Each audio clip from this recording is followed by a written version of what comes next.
Hi friends, ఎలా ఉన్నారు? బాగున్నారా? నేను బాగున్నాను. మీరు బాగున్నారా? నేను మీ శివ లోకల్. ఈరోజు వీడియో ప్రత్యేకత, వినాయక చవితి వస్తుంది కదా. వినాయకుడికి ఎంతో ఇష్టమైన ఉండ్రాల ఆరతి ఏ విధంగా చేస్తే బాగుంటుందో అనేది మా అమ్మగారితో మీ అందరికీ చేయించి చూపిస్తాను. నచ్చితే షేర్ చేయండి, లైక్ చేయండి, సబ్స్క్రైబ్ చేయండి, సపోర్ట్ చేయండి ఫ్రెండ్స్. పదండి వెళ్దాం. అందరూ బాగున్నారమ్మా? నేను బాగున్నాను. ఈవేళ వినాయకునికి ఎంతో ఇష్టమైన ఉండ్రాల ఆరతి తయారు చేస్తాను. అది అందులోకి ఏమేమి కావాలో అన్నీ మీకు చూపిస్తాను. రండి. ఆరతికి కావలసిన సామాను: కొబ్బరి ముక్కలు, జీడిపప్పు, యాలకుపళ్ళు పొడి చేసుకొని పెట్టుకోవాలమ్మా. బియ్యము కడిగేసి ఆరబెట్టుకోవాలమ్మా. ఆరబెట్టుకున్న తర్వాత ఏమో మిక్సీ చేసుకొని ఇలాగా పిండి చేసుకోవాలి. ఆరతికి కావాల్సిన బెల్లం అమ్మ ఇలా తురుముకొని పెట్టుకోవాలి. స్టవ్ అంటిస్తున్నానమ్మా.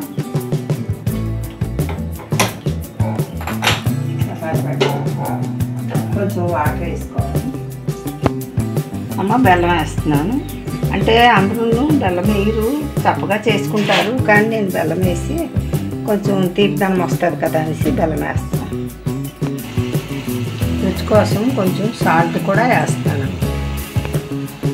వరిపిండి వేస్తున్నానమ్మా. ఇది ఉండ్రాల కోసం. ఇది ఉడికించుకోవాలి. ఇలా కలుపుకోవాలమ్మా. ఇలాగా వస్తుంది అన్నమాట. ఇలాగ వచ్చింది, ఇలా కలుపుతూ ఉండాలి.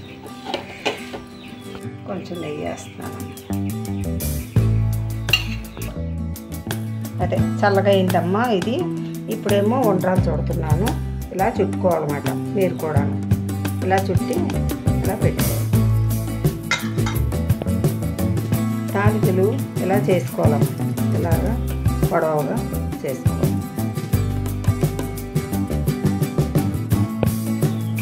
స్టవ్ తీస్తున్నానమ్మా.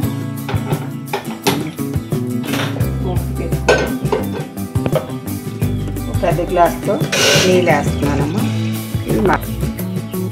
మనము బెల్లం వేస్తున్నానమ్మా. అంటే మనం తినేదాన్ని బట్టి మనం బెల్లం వేసుకోవచ్చు. నేను పాన్ పెట్టుకొని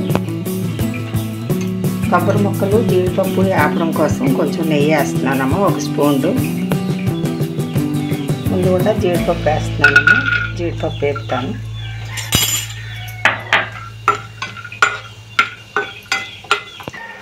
వేగిపోయావమ్మా. ఇవి తీసేస్తాను. కొబ్బరి ముక్కలు వేపుకోవాలి.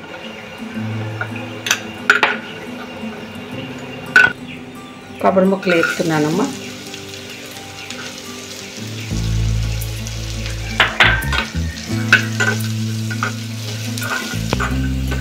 కొబ్బరి ముక్కలు వేగాయమ్మా. ఇవి కూడా ఒక గిన్నెలోకి తీసుకోవాలి. ఉండ్రాలు, తాలికలు ఇలా చేసుకోవాలమ్మా. బెల్లం నీళ్ళు మరిగాయమ్మా. బెల్లం వేసాను కదా, అవి మరిగాయి. ఇప్పుడు ఉండ్రాలును ఈ తాలికలు ఇందులో వేసుకోవాలి, ఉడికించాలి.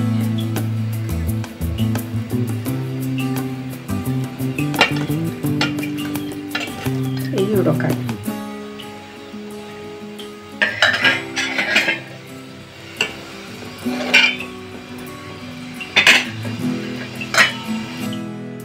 ఆది కోసము పాలు,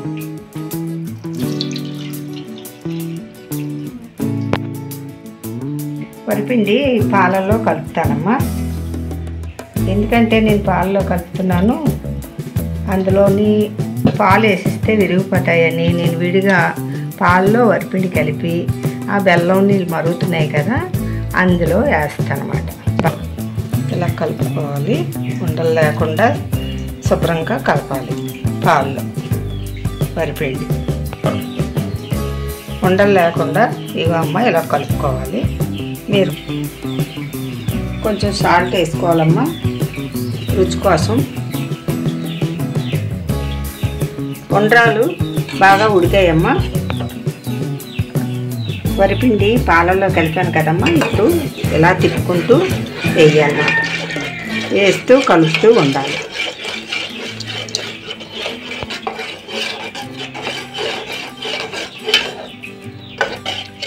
ఇది ఇలా కలుపుతూ దగ్గరికి అవుతుంది. ఉడుకుతున్న దాంట్లో కొంచెం నెయ్యి వేస్తున్నానమ్మా. నెయ్యి వేసి కలుపుకోవాలి. 1 స్పూన్ వేసాను.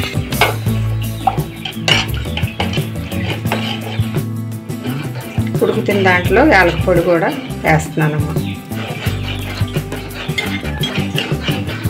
ఇది కలుపుతూ ఉండాలి ఇలాగా, లేకపోతే అడుగు పట్టేస్తుంది.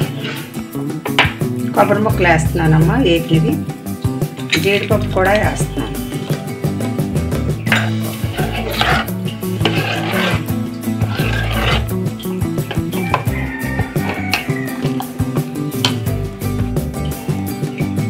గట్టిగా అనిపించింది అనుకోమ్మా, కొంచెం పాలు వేసుకోవచ్చు. పాలు వేసి కలుపుకోవచ్చు. ఆర్తి రెడీ అయ్యిందమ్మా. ఇదిగో చూడండి. మీరు కూడా వినాయక చవితికి ఈ విధంగా చేసుకొని ఎలా ఉందో ఏంటో అనేది నాకు కామెంట్లో పెట్టండి.